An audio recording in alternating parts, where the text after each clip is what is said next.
Hello and welcome to the HamCorp Guide to Applied Energistics in GregTech New Horizons.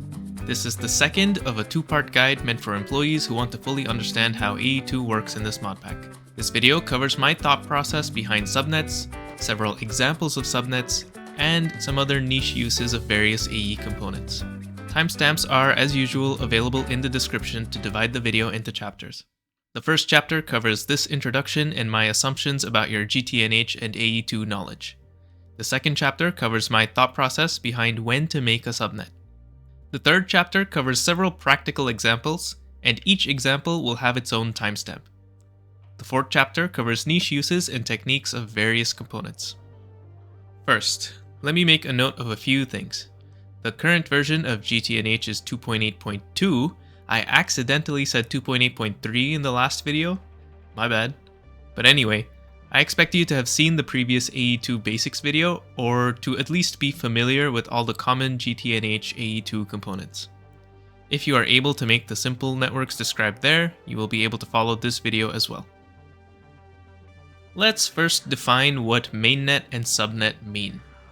The mainnet is your primary AE network. This is the network that you open up with your terminals to request crafts. All on-demand autocrafting and crafting CPUs must go on the mainnet, as networks cannot inherit patterned recipes from other networks. If you want a human body analog, the mainnet is your brain. In this video, the mainnet cables and components will always be colored white. Subnets are simply secondary networks. I always found the name a little misleading. Subnets are not exactly a subset of the mainnet, they're simply a secondary network with a specific purpose. You can think of subnets as the organs of your body, each one serving a specific purpose, all ultimately coordinated by the brain, the mainnet. All subnet cables and components will be colored either blue or orange in this video, with one exception. The ME-P2P subnet will be colored green. In my opinion, fundamentally, the point of subnets is to keep things modular and organized. Having your mainnet handling everything could in theory be okay, but in a mod pack as vast as GTNH, you would really benefit from mastering subnets. Some examples of subnets include the ME-P2P subnet, which is commonly used to transport mainnet channels more cheaply, storage subnets to keep your storage systems organized and separate, an ore processing subnet or subnets to handle your ore processing, and so on. Let's get started with some examples. I am going to explain them as I go rather than scripting it, so if my tone sounds a bit different, now you know why. Let's start with the example of an ME-P2P subnet.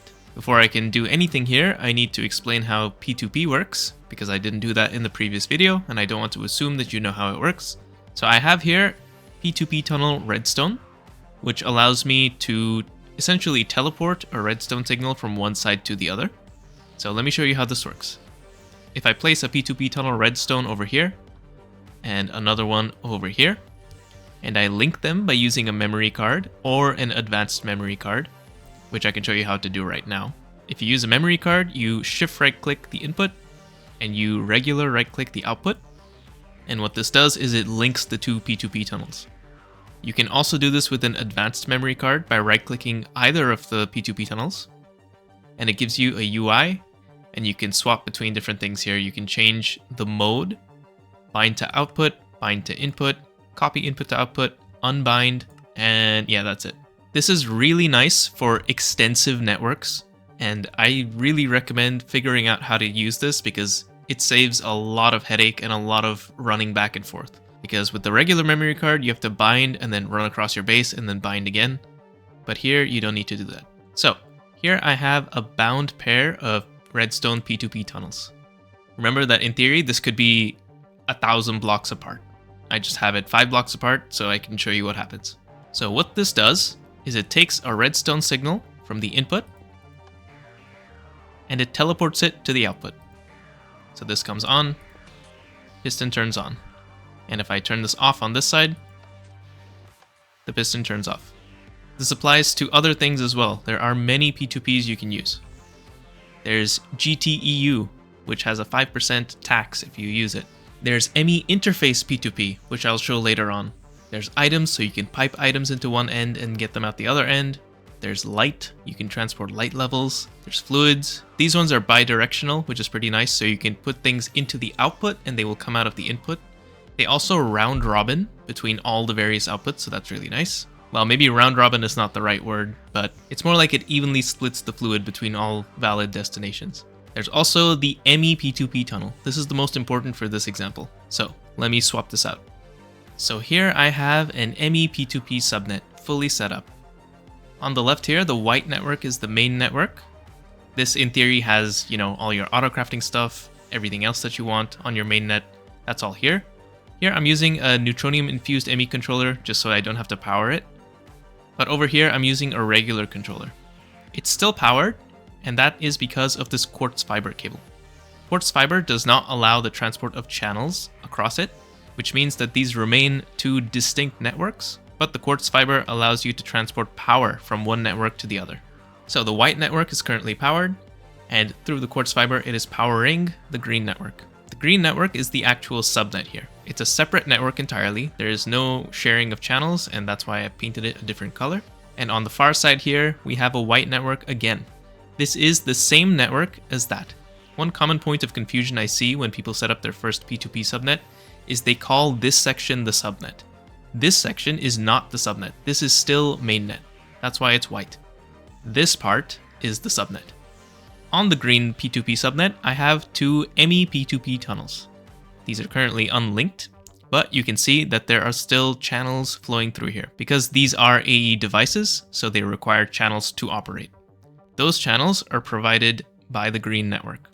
And what the ME-P2P tunnel does is it teleports channels from one end to another. So if I link these two, now you can see there are channels flowing through the output side, and they are coming in from the input side. These two sets of channels are completely distinct and not related. And this is it. This is a P2P subnet. In theory, of course, this P2P tunnel could be all the way up against this controller, touching the face of it. That's also fine. I just have this so that you can see the channels going in and out.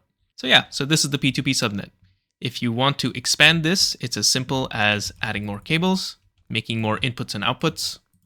I recommend doing one input to one output for this type of subnet, for the ME-P2P subnet, but it doesn't have to be the case. If you really want, you can have one input to many outputs, but it splits the channels across them and it's a little confusing. I think it's easier to just have one-to-one on purpose, and then you know for a fact that 32 channels go in, 32 channels come out. You don't have to do any weird accounting for other branches. So if you do want to expand this, all you need to do is add another P2P here. And as you can see, these also require channels, even though they're not doing anything yet. The way I like to set this up in my worlds is I have my big mainnet controller. This could be like a big cube or a big ring or whatever, and a relatively small subnet controller. And then I have all of these input faces of the P2Ps directly attached to the mainnet controller. And all these outputs basically go to individual buildings. Like this one could go to your ore processing building, and then you have access to your mainnet in your ore processing building. This one could go to your chemicals building, and then you have access to your mainnet in your chemicals building. Now, you have your ME-P2P subnet set up. Let's talk about storage. One option is, of course, to just place a billion storage drives and put all your drives in there on your mainnet. And that's fine, but it's not great. A better option is to divide up your storage into multiple sections. I recommend having 3 sections. You can organize this how you want. This is just one of many, many options. So here I've made 3 really small storage subnets. Notice that there's no controller because these subnets only have 2 channels being used. There's one for an interface and there's one for the drive itself. If you have a network with more than 8 channels, then you need to use a controller. But in this case, I've decided to not use one, just to show that it's possible. They still need power, of course, and that's what the quartz fibers are for. And let me explain each of these setups. So the orange one is my bulk storage. These have partitioned block container cells. And in the previous video, I said you can put sticky cards in each of them so that all your items that are filtered here can only go into these container cells. And that's fine, but that's a lot of sticky cards. Putting it on a subnet allows you to get away with just one sticky card. So here I've got a storage bus on the mainnet facing an interface on the subnet. The storage bus is not configured to anything at the moment, but I'm going to put a sticky card in here and I'm going to click the partition storage button. The partition storage button basically automatically filters based on all the existing items in the subnet or in the container. The container in this case happens to be an entire subnet, but this could have been like a chest or something. I do want the input-output mode to be bidirectional, so I can put iron dust in and I can take iron dust out. And the sticky card being here means that iron dust and gold dust can only go through this storage bus into the container on the other side, which is the orange subnet. That's it. So now anytime iron or gold dust enters my system, it can only ever end up in the orange subnet. The red subnet here is my general unfiltered storage. So here I'm not going to do anything. I'm just going to leave everything as default. Anything I add to the system or any items I add to the system is going to end up in these drives. So if I go back here and I dump a bunch of this stuff inside, all of it is going to be in here. The setup here is identical to what I've done for the orange subnet, except that there's no filtering and stickying. There's a storage bus here on bidirectional, and there's a regular interface on the other side. Finally, for fluids, I do like to filter my fluids. I don't recommend having unfiltered fluid storage at all. I think you should filter all fluids. But here I have some helium gas and hydrogen gas filtered. Over here I have a dual interface, because these are fluids we're handling, and a fluid storage bus. We can do something similar to the orange subnet with a sticky card, with partitioning to hydrogen and helium. And now anytime hydrogen or helium enters the system, it's going to end up here. One minor advantage of doing it like this is that you use fewer mainnet channels. Think about it. How many mainnet channels am I using per subnet here? Just one. If I add a billion more storage drives, the subnet is going to use 100 channels, but the mainnet still only uses one. If I were to do this setup without a subnet, I would have to bring in more channels from the mainnet in order to power the rest of these drives. And that would be very annoying with the whole P2P thing. And it would be even more annoying without it, because that would cost a lot of dense cable. Also, if I put a terminal on these, I can see the contents of them without seeing the contents of the other ones. This is unpowered because I've done all this stuff. There we go. So here I can only see the gold and iron dust. Here I can only see the random stuff. Here I would only be able to see the fluids. But on the mainnet, I would be able to see everything. So it's mostly just for organization. It's pretty nice though. To build on the idea of using subnets to use fewer mainnet channels, think about this. These are ME output hatches. In theory, these are connected to machines. You could have hundreds of these, maybe thousands of these if you're a better GTNH player than me. But bringing 1,000 mainnet channels over for every single output bus would be very, very annoying. Instead, what you can do is make a little subnet. It's as simple as this. I have my orange subnet that has nothing on it except for all of the output buses or output hatches or whatever. It could even just be the machines directly outputting into interfaces. It has no internal storage of itself, but the subnet has a storage bus here. Set to insert only. I guess you don't really have to do this, but I like to do it just to be explicit that items are only ever going to flow in this direction. But this is set to insert only, and on the mainnet I have an interface. So items that are output by the output bus are routed through the subnet into the storage bus, where it's then sent into the mainnet. And how many mainnet channels have I used for all of this? Just one, instead of potentially thousands. In the previous video, I left off by saying, how would you automate an LCR? How would you set it up for auto-crafting? And now I'm going to show you how. So I have my mainnet cable coming in. I have an interface here. I have my input bus and my quadruple input hatch. This could be a single input hatch, it doesn't matter. I'm using a quadruple because LCRs typically have multiple fluids in their inputs. And what I'm going to do is I'm going to make a subnet that just covers these two inputs and also needs a bit of power, so that's what this is for.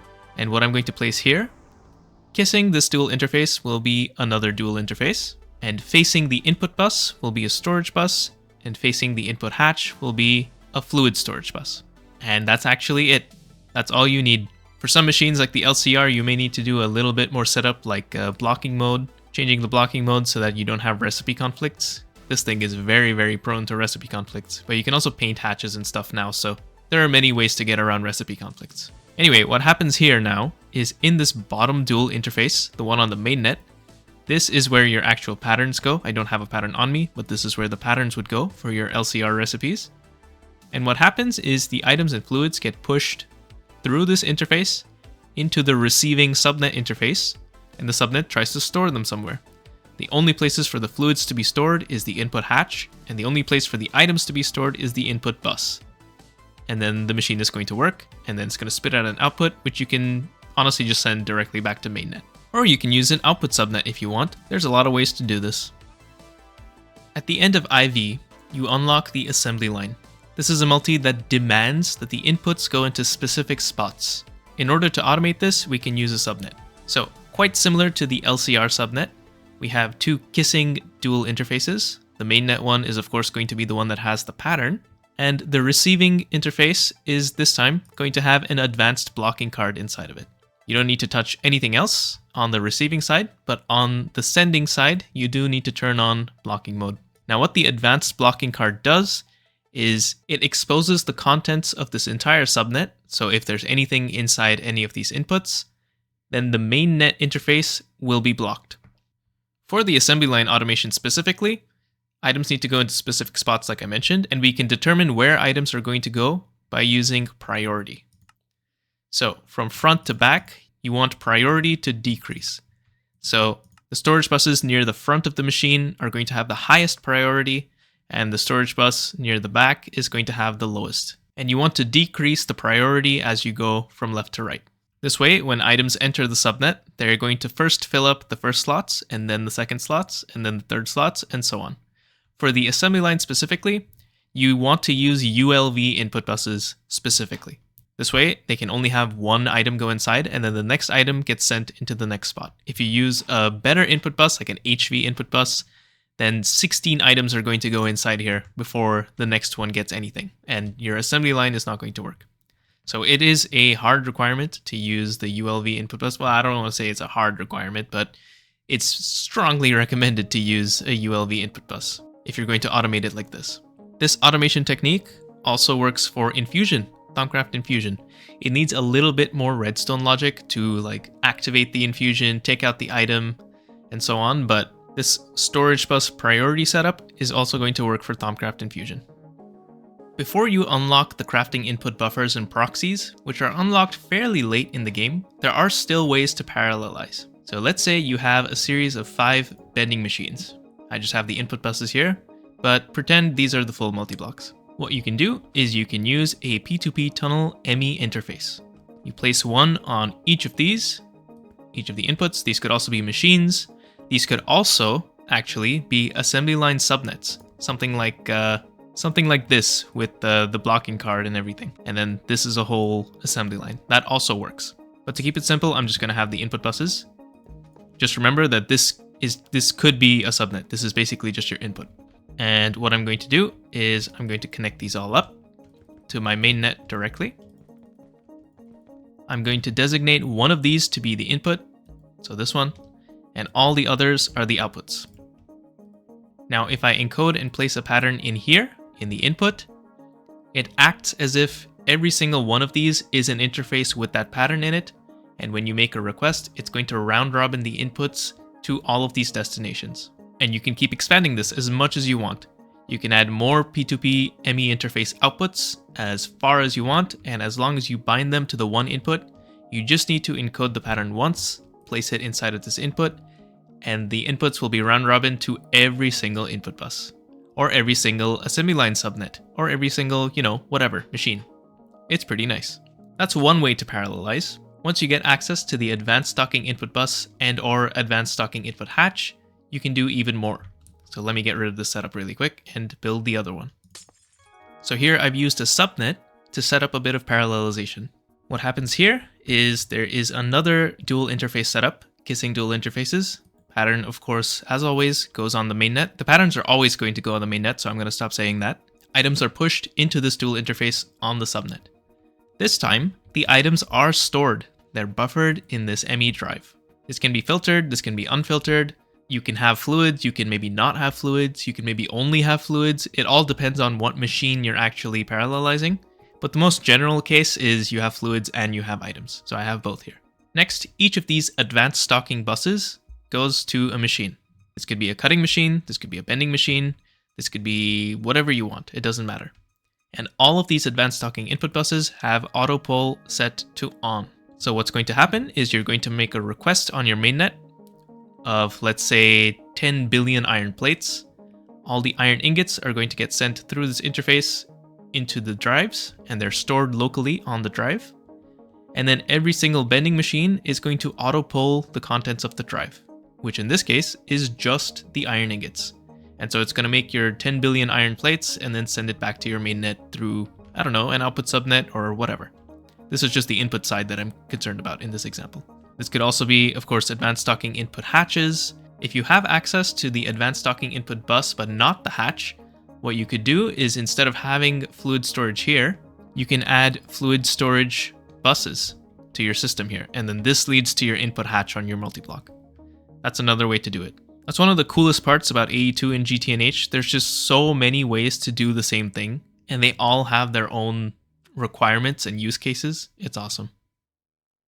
So let's talk about ore processing and the plat line and the monazite line, or any other sort of isolated process where you just have inputs go in, outputs come out, and you don't want to think about all the intermediate stuff. Like you don't need to think about crushed ore, purified ore. You just want to think about ore goes in, dust comes out, or gems or whatever. That is what this kind of subnet is for. So the orange subnet here is a stand-in for an ore processing subnet, or a plat line subnet, or any other kind of, passive line being subnetted. What I have here is I have 2 fluid storage buses on the orange subnet, 2 regular storage buses on the orange subnet, and on the white mainnet, there are 2 dual interfaces and 2 regular interfaces. And in the middle, I have my quartz fiber connection. This makes it look kind of nice too. Anyway, why do I have 2? One of them is set to insert only. One of them is set to extract only. And what I'm going to do is I'm going to be filtering. So let's say this was a plat line subnet. The inputs for plat line are quite numerous. I don't remember all of them. You need, for example, platinum metallic powder dust. So that's going to be filtered on the extract side. So the subnet is able to pull platinum metallic powder dust from my mainnet if required. And we know that at the end of the plat line, we're going to get actual platinum dust. So that goes here in the insert section of the storage bus. All the intermediate products along the way are going to be stored on filtered drives. I haven't filtered this one, but this is where all your filtered drives would go. So your platinum salt dust would get a drive, your refined platinum salt dust would get a drive, reprecipitated platinum dust would also get a drive, and so on. If this was ore processing, then maybe you wouldn't have it filtered because there's so many types of ore. You would just have it be unfiltered. Maybe you could filter it with ore dictionary so that the cell only has crushed ore, for example, or it only has purified dust. There are many, many ways to set this up. Anyway, these connections are to allow the subnet to interface with the contents of the mainnet. You're going to filter the fluids that need to come into the subnet. You're going to filter the byproduct or final product fluids that are going to go back into the mainnet and stuff like that. And that's why there are 2, because these 2 lists don't really overlap. The subnet does not need to be able to pull platinum dust. It only needs to be able to pull platinum metallic powder dust. And we definitely don't want to send platinum metallic powder dust back into the mainnet. We only want to send the outputs back into the mainnet. And that's kind of it. I can't really show you a full setup because that is a lot of setup work for me, but also there are so many ways to do it. And what I consider inputs and outputs may be different for you because it depends on everything else you have in your base. Maybe you think of hydrogen and chlorine as inputs for the plat line. Maybe I think of hydrochloric acid as an input for the plat line. So there's a lot of freedom in what you want to filter. But this is the basic idea of making a subnet for the plat line or making a subnet for ore processing. You filter it so that the subnet can only see and give the items and fluids that it requires. This concept works for basically every processing line. I want to talk about the advanced stocking input bus really quick. If you right-click this button, there are additional parameters. And I want to show you a simple use case for actually changing, for example, the minimum stack size. The slot refresh time is just a lag thing. It's how often the bus is going to check for new inputs. And the recipe check on change, if I understand correctly, forces the multi-block that this bus is a part of to do a recipe check when the contents here change. Anyway, stack size is pretty useful. The default is 1, so that's pretty trivial. That's basically if I have an item, pull it. If we change this to 64, The bus is only going to pull items that we have 64 of. So let's say my subnet has 64 iron dust, but it only has 32 gold dust. This stocking input bus would only pull the iron dust, because there's not enough gold dust to cross this threshold. This is useful in a few places. One simple example is an electrolyzer subnet. There are so many dusts to electrolyze. There's pages and pages of them, right? So if you have a subnet storing all of these dusts, it's possible that the advanced stocking input bus pulls 16 dusts, of which none are large enough to do the actual recipe, if you know what I mean. So let's say I have one of like every dust basically in my subnet, but I have 10,000 brick dust. The brick dust should be able to electrolyze, but it doesn't because there's only 16 slots and they're all covered by dust that I don't have enough of. So by increasing the minimum stack size to something like whatever your electrolyzer recipe needs, then it's only going to pull items of which there are enough to electrolyze. You can do a similar thing with centrifuge recipes, and I've even used this to automate one of the Godforge modules. So it's pretty niche. You don't need to change the parameters here very often, just for a couple of machines. But yeah. Now, one thing I said about the fluid P2P before is that it round robins the fluids, or rather it splits the fluids into all of the output locations. This is very useful for automating antimatter. It's one of many ways to do it. With the use of an ME/IO port with some superluminal cards, you can pull all of the antimatter out of your SAS hatches and then put them back in again before the next cycle. And because the P2P evenly splits the outputs to all destinations, the inputs are balanced and your SAS is going to work very, very well. There's lots of other niche things in AE2, and this video is already getting quite long at the moment. Feel free to look them up or ask me for things or just discover them yourself. AE2 is such a fun and complex mod. It's great. Also, whatever you do not use fake Essentia. Stay away from fake Essentia. Just passive your Essentia. Finally, I want to talk about something that's not really AE2 related, but something that's generally just a good tip. Multiblocks in GTNH check their hatches for recipes in a very specific order. I don't know what the order is, and luckily it doesn't matter for what I'm about to tell you. It's the same as the structure check order, if you know what that is.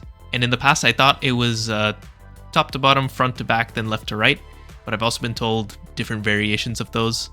It's something along those lines. It doesn't matter what it is, as long as it's the same for every multiblock, which it is. So if you have 3 multiblocks like this can be any multiblock, not just the 3x3 ones, you can rotate the locations of the inputs between them. And that makes things go much faster, indirectly. So let's say red has a really slow recipe in it, and green has a fast recipe in it. In this multiblock, if you make a request, all the red inputs go into this, all the green inputs go into this, and let's say it does the red inputs first. It's going to take forever to get past all the red inputs, and only then it's going to quickly just blitz through all of the green inputs. That's a lot of dead time, where machines further along the chain are waiting for the green outputs. To get around this, we can rotate the inputs like this. So here, all the green inputs happen before all the red inputs. So the green inputs get quickly finished off, sent to the next machine, and then the machine sits on the red inputs for a long time. The total amount of time taken in both these cases is the same. It's the total time for all the red plus the total time for all the green. Same thing here, it's the total time for all the green plus the total time for all the red. Now if you rotate the inputs like this between your machines and cycle through the order, each machine is basically going to work on a different task until that task is complete, and then eventually they'll all get stuck on the red input. But if that happens, it means that the green and the blue inputs have already been fully processed. So we're waiting on the bottleneck, which is fine, but everything that could have been processed really quickly has already been done and sent to the next machine. This is cool, but there's also universal automation. But to be honest, I am not qualified to tell you about universal automation because I've never used it myself, and I don't really know how it works. So I will leave that to someone else. Thank you for watching the second part of the AE2 guide by HamCorp. I hope you learned something, and I hope you are able to put together subnets of your own now. And if you ever have any questions, feel free to ping me on the GTNH Discord or on the HamCorp Discord, and I will be happy to help. See you next time.